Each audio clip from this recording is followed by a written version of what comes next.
which includes $8.6 billion to fund a wall on the U.S.-Mexico border, more than 6 times what Congress approved for border projects in each of the past 2 years. The budget also includes an almost 5% increase in military spending, while calling for cuts to domestic spending, including for both Medicare and Medicaid over the next 10 years, as well as to federal student loan programs and the Supplemental Nutrition Assistance Program, or SNAP. Funding for the Environmental Protection Agency would be slashed by 31% and the Interior Department's budget by 14%, while providing over $900 million in law enforcement funding for the agency, which would be directed toward border security. Democrats blasted the budget. House Speaker Nancy Pelosi said the cruel and short-sighted cuts in President Trump's budget request are a roadmap to a sicker, weaker America. We'll have more on the budget with investigative reporter David K. Johnston later in the broadcast. The New York Times is reporting the New York Attorney General's office issued subpoenas to Deutsche Bank as part of an investigation into the Trump Organization's real estate dealings. The probe was reportedly spurred by Michael Cohen's congressional testimony last month, in which Trump's former lawyer and fixer asserted Trump regularly inflated his assets in official documents. Cohen provided lawmakers with copies of statements that were submitted to Deutsche Bank. The bank is President Trump's largest lender and loaned hundreds of millions of dollars to Trump Organization for real estate projects, even as other banks refused to do so. House Speaker Nancy Pelosi told The Washington Post she's not planning on launching impeachment proceedings against President Trump, saying he's not worth it and that impeachment is too divisive. She called Trump ethically and intellectually unfit for the presidency, but said Congress would require an overwhelming and bipartisan reason for impeachment.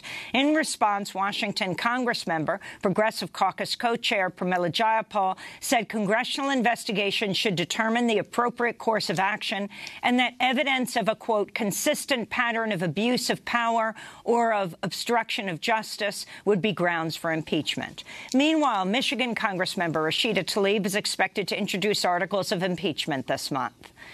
Algerian President Abdelaziz Bouteflika announced Monday he would no longer seek a 5th term after weeks of popular protests demanding the ailing president step down. He's rarely been seen in public since suffering a stroke in 2013.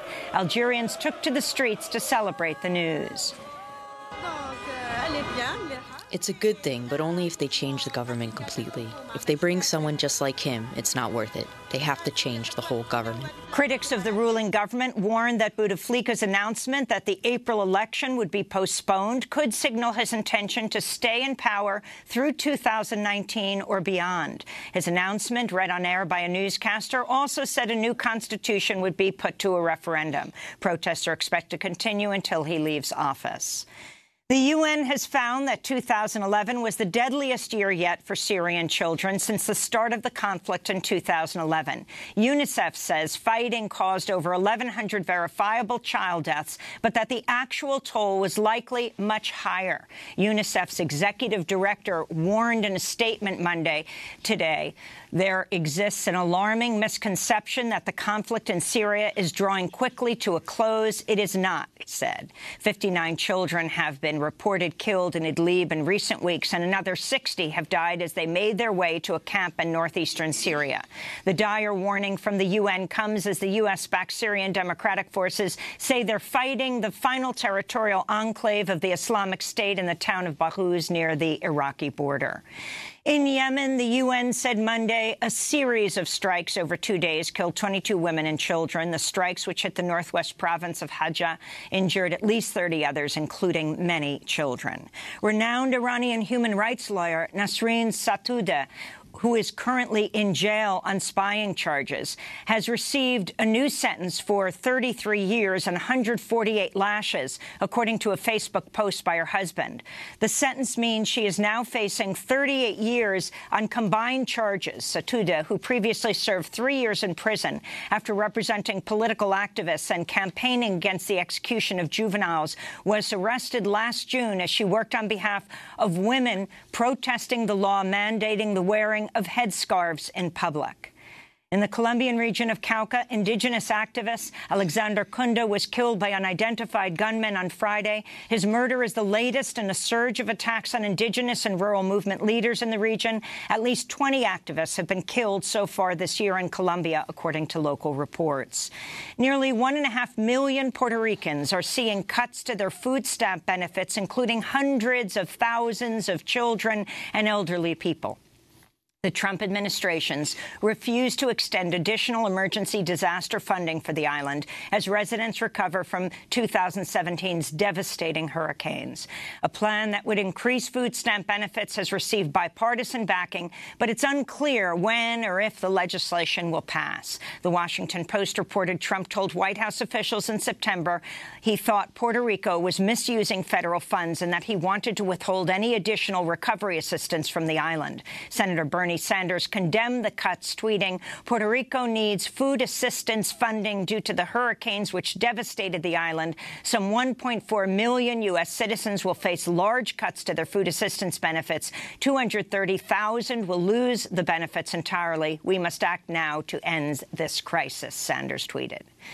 A day after audio of Fox News host Tucker Carlson using explicitly misogynistic language was circulated online by the group Media Matters for America, the nonprofit posted new audio recordings of Carlson making racist and homophobic remarks, attacking Iraqi people, black people, LGBT people, and immigrants. The comments were made on a radio program called Bubba the Love Sponge Show between 2006 and 11. This is Carlson speaking in 2006.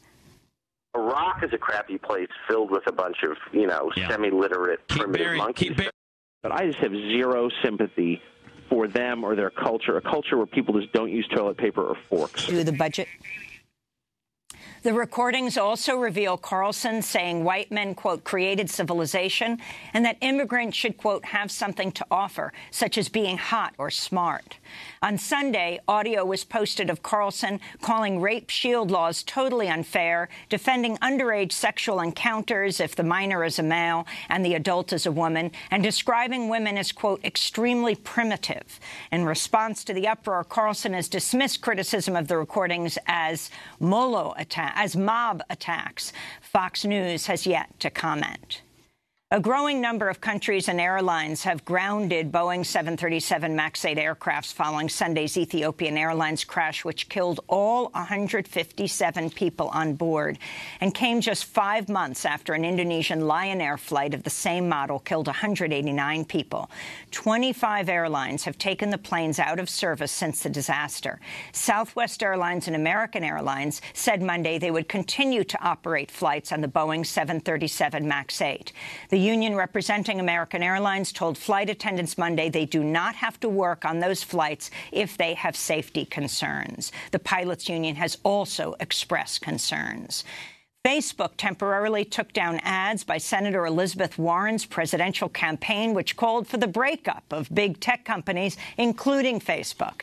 The ads, which directed supporters to a petition for Warren's recently announced antitrust proposal, read in part, quote, "Three companies have vast power over our economy and our democracy, Facebook, Amazon, and Google. We all use them, but in their rise to power, they've bulldozed competition, used our private information for profit, and tilted the playing field in their favor."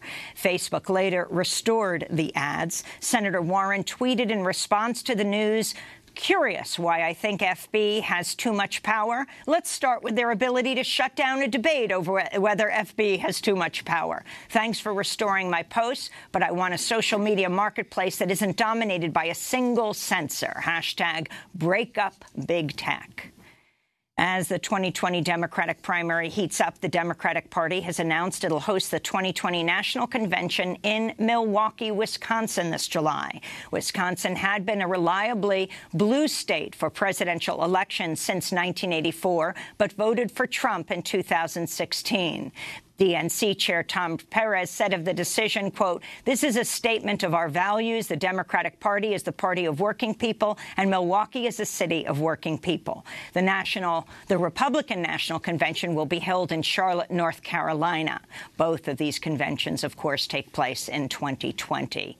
And U.S. Olympic cyclist Kelly Catlin died by suicide last Thursday at the age of 23.